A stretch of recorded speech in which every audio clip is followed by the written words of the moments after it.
Hello, Secret Corsian here, and I think the Texas knife laws are quite silly, stupid, and insane. And this is because they're not based on statistics and fact or logic, but based on emotion. In the early 1900s, the switchblade knife was sold as a utility knife to sailors, fishermen, hunters, and such, so that they could use one hand doing one thing and being able to open the knife with the other, possibly to cut a line.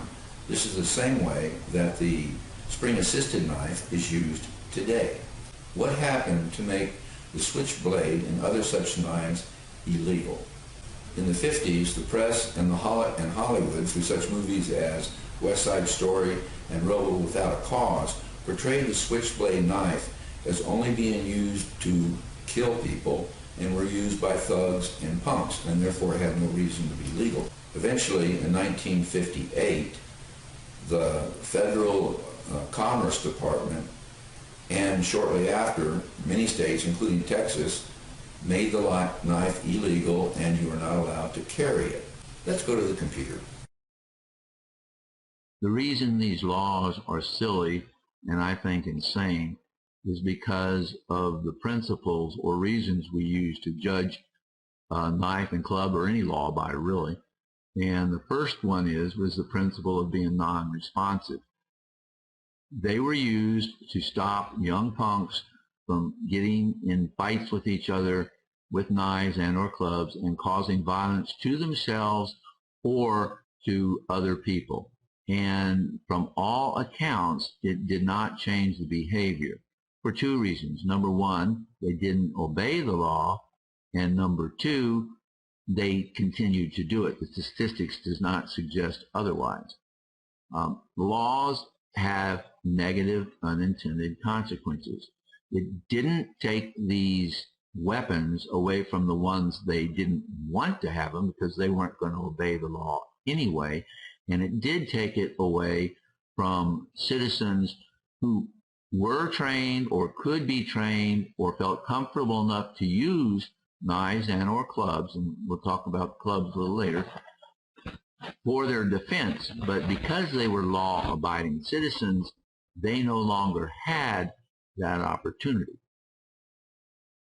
These laws are probably unconstitutional. There's some case law that says one way or the other, but the Supreme Court recently has ruled that a person has a right to defend themselves, and that was one of the reasons they said that a person should have a right to be able to carry an arm, a gun, a firearm. Well, the same thing follows for a knife or a club. These are weapons that have been used historically, in that the switchblade, which is illegal, was illegal, we'll talk about that in a minute, was issued to paratroopers and to pilots during World War II. Bayonets and other knives were issued to the common soldier, and I'm not trying to say a soldier's common, but the point is there's a whole lot of people that use this during war and were and are capable of using them and should have the right to be able to have them, particularly if they couldn't afford a firearm. Lastly, these laws are too complicated and illogical to easily understand. I did not put that as one of my principles, and if I was going to do the same thing over again, I would. I might go in and add it. But the bottom line is that if you as a law-abiding citizen and not a person that researches to be an expert on the law, if you use common sense and it ends up putting you against the law and in a situation where you can be convicted of a major offense, there's something wrong with the law. And with that in mind, we will now go and take a look at some knives. What I'm going to do is pull out a number of knives and then give you a second to decide if you think it's legal or illegal, and then I will tell you if it is. Then we'll go back to the computer and try to figure out why. This is a cold steel perfect balance, and it is illegal. It could be considered a Bowie knife, and it could be considered a throwing knife. Here's the case for this one. This is a K-bar Marine that was used in World War II, not this particular one, but this knife is illegal. When I say illegal, that just means you can own it, but you can't carry it off your property or you'll be breaking the law. This is a Mora, very, very sharp. It is legal. You can carry that. This is a plastic knife, dull, though it's equally sharp on both sides, and a tip to it. It is illegal. You cannot carry that, get in trouble. This is a Gil Hibben. It's a throwing knife, and it is illegal. I got this from Walmart. It's a throwing knife. It is illegal. This is a neck knife from Cold Steel. Very sharp. It is legal, maybe. And I believe that's, oh, one more fold, or fixed blade. This is a K-bar. It is a particular knife, and the case for it is here. This particular knife is a lot of law enforcement people carry it as a backup knife. It is legal. You may carry that. You may have that. That's all right. This is a balisong, or what we commonly refer to as a butter knife. It was illegal in Texas, and all this is in Texas, up until 2013. It is now maybe legal. I think I said this is maybe legal, maybe legal. We'll find out. Well, actually we won't. This is a Boker switchblade. It is a switchblade, button right here. Up until 2013, it was illegal. It is legal in most places in Texas, and I'll explain that too. Another throwing knife, illegal. This is a Cold Steel Voyager. It is legal. You can carry this. I wonder if I can put it anywhere. This is a K-bar, not K-bar, Kershaw, and it is legal. Well, I'll show you something. This has always been legal. This is legal, maybe, maybe not.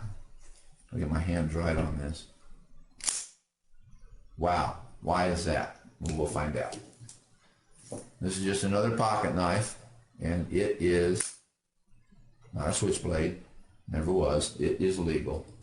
And then my favorite, I use this for a money clip. Cute little thing. It is legal. However, if you thought this was a cute little thing and bought one, not this particular one, but something like this, and it was sharp on this edge, so both edges right at the tip were sharp, it would be, today, illegal. Okay, let's go back to the computer and figure out what's going on. So how does Texas law classify a knife as to whether it is legal or illegal? First of all, if a knife has a blade over 5 1/2 inches, it is illegal. Secondly, a hand instrument, and I assume that includes throwing stars, designed to cut or stab another by being thrown, it is by definition illegal. Dagger, including but not limited to a dirk, stiletto, and poniard, are illegal, and there is a problem there. Because if you look up the definitions of a dagger, etc., you're going to find different definitions. And what you might think is not one of these, the state may think that it is. And so it's something that you need to be aware of. The switchblade, butterfly knife, and gravity knife used to be illegal and are no longer as of 2013. However, that's a state law, and it does not override the local law. So in your area, it may, in fact, still be illegal, and something you need to check on if you want to carry a switchblade or a butterfly knife. A gravity knife, to me, is absolutely useless considering how things have advanced as far as knives go. A Bowie knife, which is also not defined, is illegal. It just says a Bowie knife. Most of us think of a Bowie knife as a very large, wide, thick knife. I put double-edged at point because one of the definitions on the top said that. That can be debatable. But the point is, you may not think you have a Bowie knife, and you may if the state decides you did. Something to be aware of. A sword or spear, this just baffles me. A spear, who would carry one? But a spear is a long shaft with a knife on the end of it, with a knife blade on the end of it. And a sword doesn't even matter because a sword has a blade over 5 1/2 inches. A Bowie knife, which is illegal anyway, might be a small sword or it might be a large knife. But anyway, if you were wanting to walk around with a sword on you, don't do that because it is illegal. Now let's go back and look at the knives we looked at and see how they fit in and why I said that they were legal or illegal.